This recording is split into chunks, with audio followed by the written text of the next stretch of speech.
Hello everybody, welcome back to my channel where we talk about everything personal finance. Today's video is going to be about how to get your first credit card without any credit history. If you're new here, hi, I'm a licensed therapist and a financial planner. Let's go ahead and jump into it. So this video is super timely because right now is the time where a lot of college students are going off to college and are looking to get their first credit card. However, this video is going to be relevant to anybody who does not have any credit history. Maybe you re a new immigrant here in the United States. Or maybe you re somebody who has just turned 18 or 21 and you re looking to build your credit for the first time. So whether you're a student or not, you can still benefit from this video.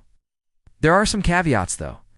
While it is possible to get your first credit card without any credit history, you must have an income coming in. This can either be in the form of a job, or if you are a student, it could be in the form of part-time work or financial aid. It doesn't matter what kind of credit card you have, whether it's a credit card specifically marketed towards students or whether it's a general card that you VA applied for. The one thing all credit card issuers want to know is that you are capable of paying off the debt that you incur. So if you are applying for a credit card as a student, they're going to ask you to submit your tax forms. You can either send in your parent's tax forms if you are a dependent or if you are independent. You can send in your own tax forms.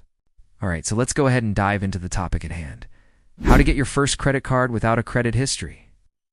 I'm gonna list out a bunch of ways that you can do so, and then I'm gonna pick 2 or 3 of those ways and talk about them in a bit more detail. The first way is what is called a secured credit card, and the second way is a student credit card. The third way is to become an authorized user on somebody else's credit card, someone who is a close friend or a close family member. And the fourth way is to apply for a credit builder loan. Let's talk about secured credit cards first. Secured credit cards are credit cards that require you to put down a security deposit. That means when you apply for a secured credit card, you're required to give the company some sort of collateral. Usually this is done through a checking account. In this case, the bank has gone, nah, put a hold on your checking account for whatever the amount of your security deposit is, and that security deposit will act as your credit limit. So if you put down a $200 security deposit, your credit limit is gone. Nah, be $200. So say you spend $150 on your credit card during the course of a month.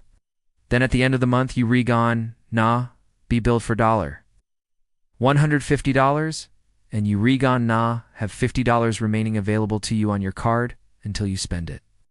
Once your billing cycle ends and you pay off the balance, and you re-gone, nah, be billed again for the amount you spent during that billing cycle, and the process is gone, nah, repeat itself.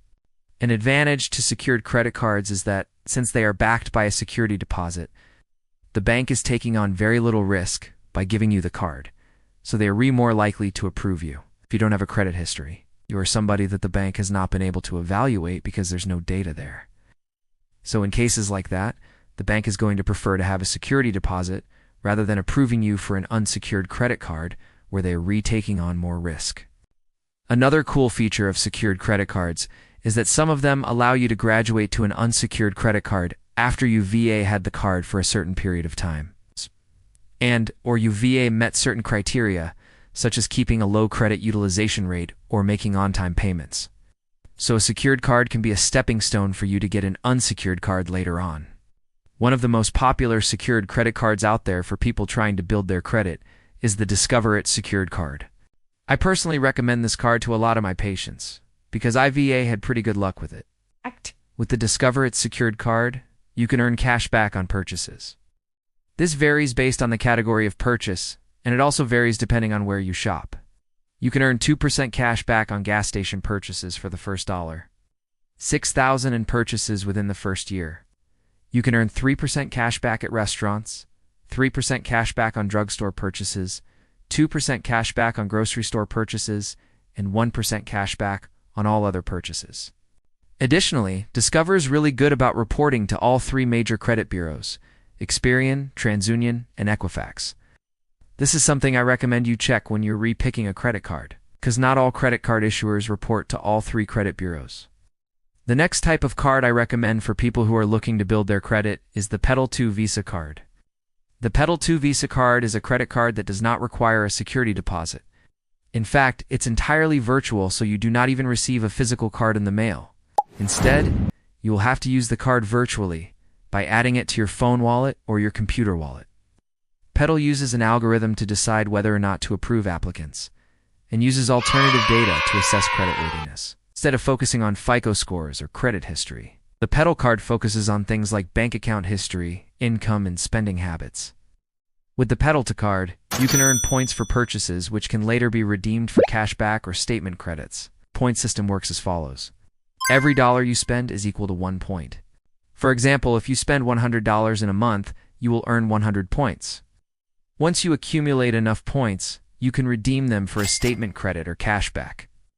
Now let's talk about student credit cards. Student credit cards are meant for college students. Some of them have low or no annual fees, and others offer rewards like cashback or travel miles. But remember that just because a card is marketed for students doesn't mean you'll be approved. Even student cards want to see some proof of income or assets. So if you're a student looking for a card, make sure to research your options thoroughly and choose one that suits your needs and spending habits. Here's a pro tip for you. I always tell my patients that if you are going to get a credit card, especially your first one, that you should try to get a card that has no annual fee. By getting a credit card that has no annual fee, you remove the barrier of having to cancel the card or downgrade the card if you feel like the benefits of the card are not worth the cost of the annual fee. If you're in college, you already have a lot of expenses.